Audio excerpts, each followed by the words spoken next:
The next part in Introduction to Accounting, we are going to discuss about the branches or classification of accounting. Accounting is broadly classified as follows: financial accounting, which is actually the branch that we are going to be concerned with in this particular unit. And the financial accounting, as we have said, it is the identifying, measuring, and communicating financial or economic information to the end users. And we will find that financial accounting is going to deal with historical data. When we talk about historical data here, we mean that financial accounting is going to be concerned with things which have already happened or information which has already taken place in the business. In most cases, the financial accounting information or financial accounting statements are going to be prepared at the end of the financial year, which is also known as the financial or accounting period. Financial accounting information is mainly consumed by the external users. The other branch of accounting is cost accounting, which is concerned with ascertaining costs of processes in a business organization. The cost accounting information is normally consumed internally by the managers of the business organization. Management accounting is another branch of accounting which is concerned with giving the management of a business organization with the key information with regard to the decisions they need to make in the business organization. The other branches of accounting include human resource accounting, which is concerned with the accounting for the cost of hiring employees, promotion, and also the productivity of human resource in a business organization. This branch of accounting is going to be handled in the higher levels of CHRP.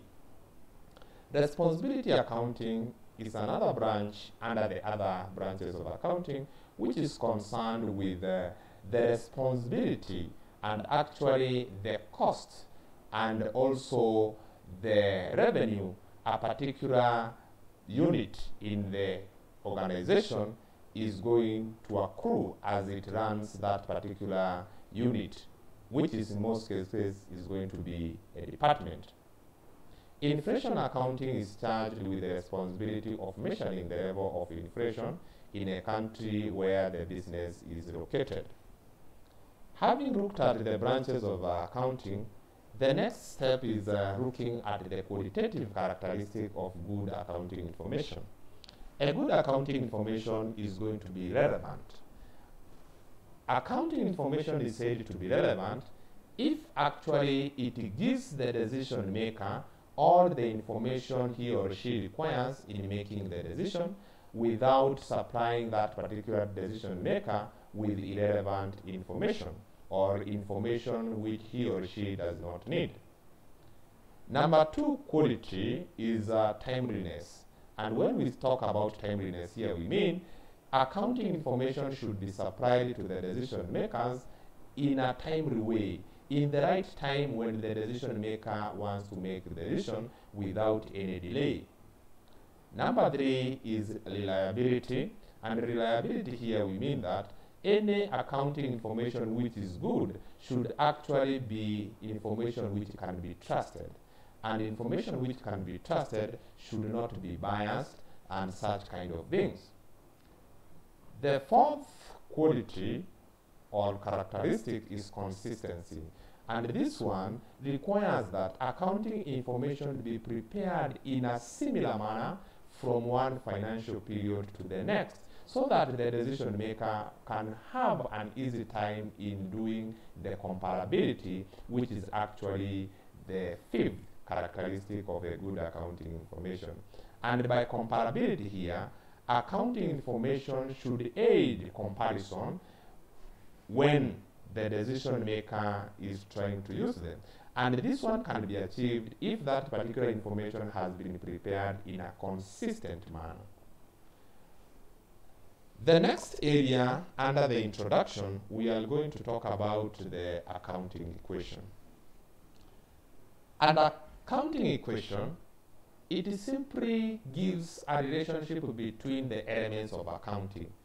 The elements of accounting are assets, liabilities, and capital. If I can explain these particular terms briefly, assets are the resources which are owned by the business and which are of economic benefit to that particular business and also in future. Liabilities are obligations the business is supposed to meet as at when they fall due. Capital is the owner's equity. It is what the owners have pumped into the business. It is also that portion that remains after the assets have paid the liabilities. The accounting equation says that at any given point in the business, assets must be equal to capital plus liabilities. That is to say, the resources that are owned by the business, they are going to be equivalent to the amount of capital or earned the liabilities the business has accrued. Here, capital is what has been brought by the owners, whereas liabilities is what we have borrowed, or liabilities, they are the borrowed resources. So the value of the assets that are going to be in the business is going to be the combination of what the owners brought into the business plus what we borrowed from the outsiders and brought to the business. As I have explained, asset is something of value the company owns. And these particular resources, they are classified into two. We have the fixed, which are also known as the non-current assets, like buildings, equipment, furniture, motor vehicles. And actually, fixed assets are those resources that are going to remain in the business for more than one financial year. We also have assets under the category of intangible assets. These are assets which cannot actually be seen, but they are of benefit to the business, like the patents, the copyrights, and all that. Then we have the current assets. These are resources which are going to be in the business for a period less than one financial year. And remember, a financial year in most business organizations is 12 months, but not necessarily from January to December. You can find a company has its financial year maybe running from maybe March to the other year on March. But a financial year, it is the period within which the performance of the business is evaluated. Liabilities, they are the company's existing debts and obligations. They are actually the borrowed resources. They can simply be called debts. And these liabilities can either be short-term, they are actually short-term if they are going to be paid or they are going to fall due within one financial year, e.g. creditors and bank overdraft. Creditors are the suppliers who have given goods to the business on credit terms. They are supposed to be paid within a financial year. The bank overdraft is a case whereby the bank has allowed the business to withdraw more than what it had in the account. Also, bank overdraft is supposed to be paid back within a financial year. Long-term liabilities is another class of liabilities, which are actually liabilities which can be paid within a period exceeding one financial year, e.g. a long-term liability or a long-term loan.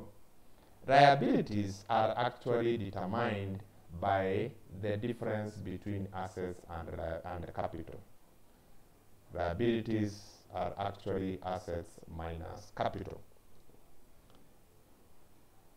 Capital is the owner's equity. It represents the amount contributed by the owner or owners to the business. Owner's equity is actually the net assets. And when we say the net assets, it is what remains after all the assets have paid all the liabilities as indicated here. Capital is equals to assets minus liabilities. We have got this illustration here whereby we were to fill the gaps that are indicated by the question marks. Like assets are 12,000 and liabilities are 1,800, so we are supposed to fill here. We have known that capital is assets minus liabilities. So 12,000 minus 1,800 should give us the figure here. The same case applies here. Capital is assets minus liabilities, so we get it here. When we go to liabilities, liabilities are actually assets minus capital. So 16,800 minus 12,500 will give us this figure. The same case applies here. 19,600 minus 16,450 will give us this figure. Assets, we said it is liabilities plus capital. So 6,300 plus 19,200 will give us the figure that is supposed to be here. The same case, 11,650 plus 39,750 will give us the figure that's supposed to be here. Another example or a simple illustration we are supposed to do is to classify the following as either liabilities or assets. So assets are what the business owns, liabilities is what is supposed to be paid. Motor vehicle is an asset, premises is an asset, creditors, their liabilities, stock is an asset, debtors, their assets, owing to bank, this is a liability, cash in hand, that is an asset, loan from D. James, that is a liability, machinery is an asset. What we need to maybe get it correct is creditors and debtors. Debtors are people who are supposed to pay the business because they took goods on credit. So debtors, in simple terms, they are credit customer who are supposed to pay the business, so it is an asset. Whereas creditors, they are suppliers whom the business is supposed to pay for supplying goods on credit. So accounting equation, as we are going to see in the subsequent topic, it must adopt what we call the dual concept. It must affect two items. And at that particular point, I can simply say that that is the end of the first chapter. And in our next chapter, we are going to look at the accounting concepts or principle. Thank you very much and stay blessed.